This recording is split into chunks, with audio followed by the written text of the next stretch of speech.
Senang sekali berjumpa lagi bersama Ibu Priska dalam pelajaran agama pada hari ini. Nah, pada hari ini kita sudah masuk ke dalam pertemuan ketujuh untuk kelas agama. Nah, kira-kira kita akan belajar apa ya hari ini? Nah, kalau kalian lihat di judul PPT yang sedang Ibu Priska tampilkan, kita hari ini akan belajar apa anak-anak? Iya, betul sekali. Kita akan belajar tentang kisah Paulus, ya. Nah, mohon kalian untuk betul-betul melihat setiap penjelasan yang ada di dalam PPT yang akan Ibu Priska jelaskan, ya. Jadi jangan di-skip ya, supaya tidak ada informasi yang tertinggal, oke? Nah, jadi anak-anak, agenda kegiatan kita pada hari ini adalah yang pertama, kamu akan mendengarkan terlebih dahulu penjelasan materi dari Bu Priska tentang kisah Paulus melalui PPT ini. Meliputi apa saja? Yang pertama kita akan belajar tentang masa muda Paulus, kemudian pertobatan dan pelayanan Paulus. Ya, jadi dua hal ini yang akan kita bahas pada pertemuan kali ini.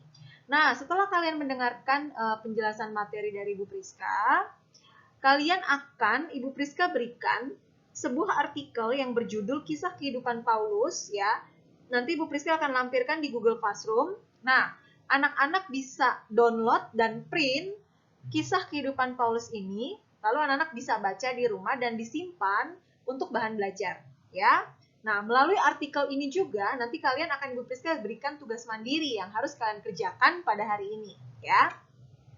Nah, setelah itu kalian akan Ibu Priska berikan tugas mandiri, ada tugas yang harus kalian kerjakan. Jadi tolong perhatikan baik-baik penjelasan pada hari ini ya. Setelah itu kita akan berjumpa di dalam tatap muka melalui Zoom meeting, yaitu pukul 11:30 siang seperti biasa. Oke? Nah, kita akan masuk ke dalam pembahasan materi, ya. Sebelum kita masuk, Ibu Priska mau menampilkan sesuatu dulu kepada kalian, ya, sebuah teka-teki. Oke, aku adalah seorang yang ditakuti oleh banyak pengikut Kristus. Aku berasal dari Tarsus, dan aku adalah orang Farisi. Siapakah aku? Adakah yang bisa menjawab dari antara kalian? Ibu hitung 1-3 ya, coba kalian pikirkan baik-baik. Siapa ya orang ini? 1, 2, 3. Ayo, sudah bisa berpikir? Dan sudah mendapatkan jawabannya kah? Siapa ya kira-kira orang yang dimaksudkan di dalam teka-teki ini? Yang dimaksudkan adalah, ya betul sekali, Paulus. Ya, harusnya kalian semua tahu ya nak ya, karena kita sudah sempat membahas tentang Paulus sedikit ya sebelum kita masuk ke dalam materi hari ini. Oke? Nah, bagaimana ya kehidupan Paulus sebelum bertobat? Yuk kita simak penjelasannya. Masa muda Paulus, yang pertama, masa kanak-kanak Paulus itu dihabiskan di sebuah kota bernama kota Tarsus, ya.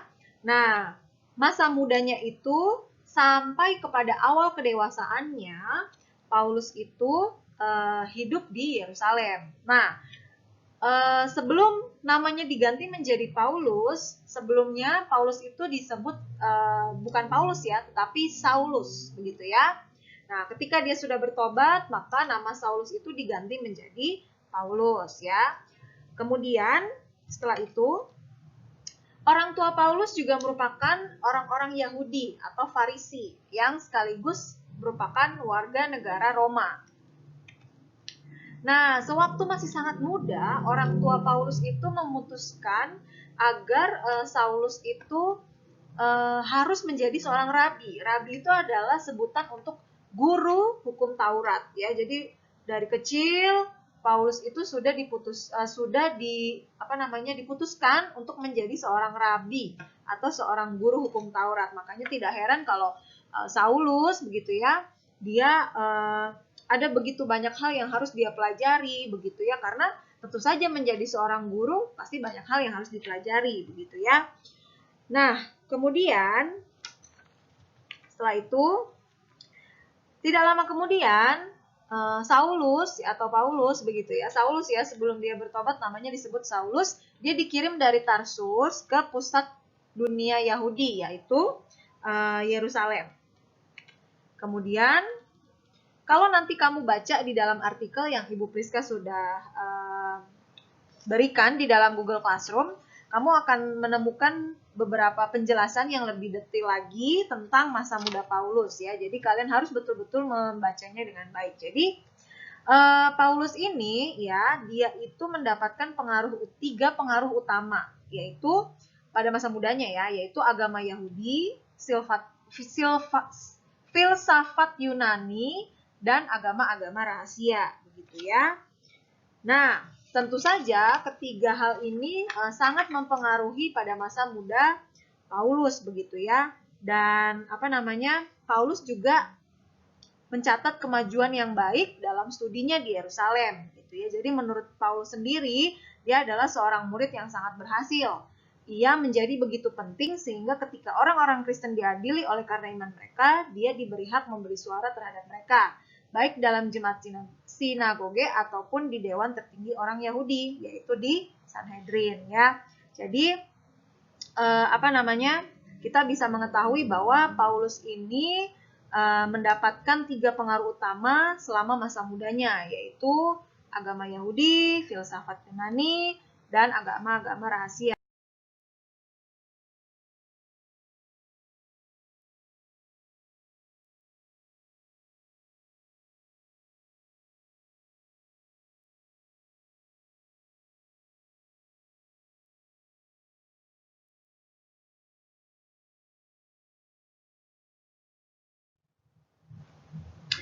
Pertobatan dan pelayanan Paulus ya. Jadi pasti semua anak-anak sudah tahu nih cerita di sekolah minggu awal dari pertobatan Paulus, yaitu pada saat perjalanan menuju ke Damsyik. Nanti kamu bisa baca di Kisah Para Rasul 9 ya.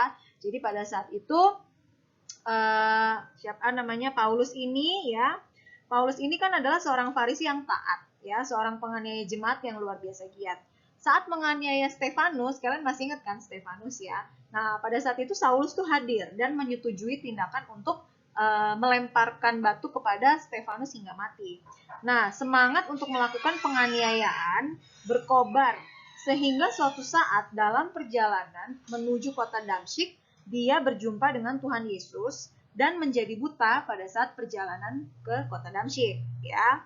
Nah, kemudian Tuhan mengutus Ananias untuk menyembuhkan matanya, meneguhkan pertobatannya, dan menjadikannya seorang pengikut Yesus Kristus. Nah, kamu bisa baca kisah ini secara lebih detail itu di dalam Kisah Para Rasul 9, begitu ya. Nah, kemudian banyak penafsir yang juga mengemukakan bahwa setelah peristiwa Damsyik ini, Paulus melakukan sebuah perjalanan menuju tanah Arab begitu ya, sebelum dia memulai pelayanannya. Dan dalam masa inilah Paulus membangun relasi yang lebih mendalam dengan Tuhan dan mengembangkan teologinya, seperti itu. Kemudian di Antioquia, Saulus mulai aktif nih dalam pelayanan firman Tuhan di bawah pengawasan Barnabas ya. Nah, kemudian dia juga dibimbing oleh Gamaliel, seorang yang berpengaruh di Sanhedrin. Nah, dari sejak peristiwa perjumpaan dengan Tuhan Yesus saat menuju perjalanan ke Damsyik, ini betul-betul mengubah hidup seorang Saulus ya menjadi seorang Paulus, yaitu Saulus yang tadinya dikenal sebagai seorang penganiaya jemaat yang kejam begitu ya, penganiaya jemaat Kristen yang kejam, justru sekarang seorang Saulus menjadi Paulus begitu ya, namanya dipanggil menjadi Paulus, yang adalah seseorang yang rindu untuk terus memberitakan Injil, kebenaran firman Tuhan sampai ke setiap daerah-daerah begitu ya. Nah, ini adalah akhir kisah dari kehidupan Paulus nih selama masa pertobatan dan pelayanan Paulus ya. Jadi Paulus itu hidup pada zaman Kaisar Nero yang berkuasa, ini kaisar yang kejam ya. Pada akhir hidupnya ia dihukum mati dengan cara dipenggal kepalanya karena terus memberitakan Injil, dan Kaisar Nero ini tidak suka dengan umat Kristen seperti itu ya. Tetapi apa yang dilakukan Paulus sama sekali tidak pantang menyerah. Dia terus memiliki kerinduan untuk memberitakan Injil gitu ya kepada banyak orang begitu, agar semakin Kristus itu semakin diberitakan kepada banyak orang, seperti itu. Nah, dari kisah ini kita betul-betul belajar ya nak ya, bahwa sebenarnya ketika kita mengenal Kristus sebagai Tuhan dan Juru Selamat kita, kita bersyukur bahwa Tuhan sudah menyelamatkan kita. Tapi apakah selesai sampai di situ? Tentu saja tidak. Tuhan terus mengharapkan kita untuk bagaimana kita itu bisa menjadi saksi bagi Kristus ya. Ini adalah contoh kedua yang bisa Ibu Priska jelaskan kepada kalian. Pertama, kalian sudah belajar tentang Stefanus gitu ya. Bagaimana dia mati ketika dia berdialog seperti itu ya dengan orang-orang yang tidak suka dengan dia dan berusaha untuk menjatuhkannya karena dia terus memberitakan Injil. Nah, ini contoh kedua adalah Paulus gitu ya. Kita bisa melihat dari kedua tokoh ini iman yang betul-betul luar biasa, keberanian yang betul-betul luar biasa untuk memberitakan Injil. Nah, ini yang patut untuk kita contoh. Kita harus berani untuk menjadi saksi Kristus. Kita harus selalu melakukan yang terbaik yang Allah inginkan, yaitu dengan bagaimana kita bisa menjadi saksi bagi banyak orang. Kita bisa menyaksikan kisah hidup kita ketika Tuhan menolong kita, ketika Tuhan Yesus menolong kita kepada banyak orang, sehingga hidup kita pun bisa menjadi berkat bagi banyak orang, seperti itu ya. Nah, jadi Bu Priska akan menjelaskan lebih lanjut nanti di pertemuan berikutnya. Kalau hari ini kita udah bicara tentang masa muda Paulus dan pertobatan pelayanan Paulus. Nanti setelah itu di minggu yang akan datang Ibu Priska akan bahas tentang bagaimana kehidupan Paulus ini sangat berdampak gitu ya bagi banyak orang, seperti itu ya. Nah, jadi, perjalanan perkabaran Injil Paulus itu dicatat dalam Alkitab dan mendirikan banyak jemaat-jemaat baru. Ya, ia pun menulis surat untuk jemaat tersebut agar bertumbuh dalam pengenalannya terhadap Yesus Kristus Tuhan. Dalam pekerjaan misinya, ia pun dapat bantuan gitu ya dari banyak orang, dan ia pun menulis surat untuk rekan-rekannya agar setia dalam pelayanan. Ya. Nah, surat-surat Paulus itu masih berbicara kepada kita. Surat-suratnya dimasukkan dalam kanon dan menjadi Alkitab, gitu ya. Jadi, ketika kita belajar tentang Paulus ini, maka satu hal yang perlu kalian sama-sama untuk terus ingat adalah bagaimana kita harus menjadi saksi Tuhan. Kita harus menjadi saksi Kristus, begitu ya. Itu yang bisa Ibu Priska sampaikan. Nanti kalian bisa baca lebih detail lagi artikel mengenai kisah hidup Paulus melalui artikel yang sudah Ibu Priska lampirkan di dalam Google Classroom kalian. Jadi jangan lupa untuk kalian download dan printkan kisah hidup Paulus itu ya.